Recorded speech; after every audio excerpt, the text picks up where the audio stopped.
Mambit, hawak ko ang gabi sa bawat gala. O diba, hindi na talaga ako nahihiya magtaas ng aking kilikili after 6 months kong gumamit ng Kili Balm Soap. Tignan nyo naman, diba? This is the Kili Balm Soap, and don't worry guys, kasi sobrang mild soap lang niya. It has 5% glycolic acid and nakaka-help siya na ma-brighten yung skin natin. Lalo na sa mga sensitive part like yung kilikili. Pwede nyo din siya gamitin sa bum area. And safe din siya sa mga pregnant and breastfeeding mom. Pero syempre, mas okay na mag-consult muna kayo sa OB nyo.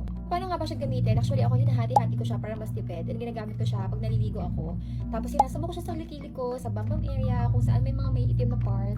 And syempre, hindi lang naman sa isang gamitan, pupunin na agad yung kilikili mo. Syempre, kailangan talaga ng mahabang pasensya. And syempre, mahalaga talaga yung consistent na ginagamit mo yung product. Ako kasi, di ba, parang mag 1 year postpartum na ako. And habang nagbubuntis ako, nangitim talaga yung kilikili ko. So, after ko manganak, ito yung naka-help sa akin para tuluyan siyang bumalik sa dati. After 6 months, ayan, confident na uli ang babae na ito.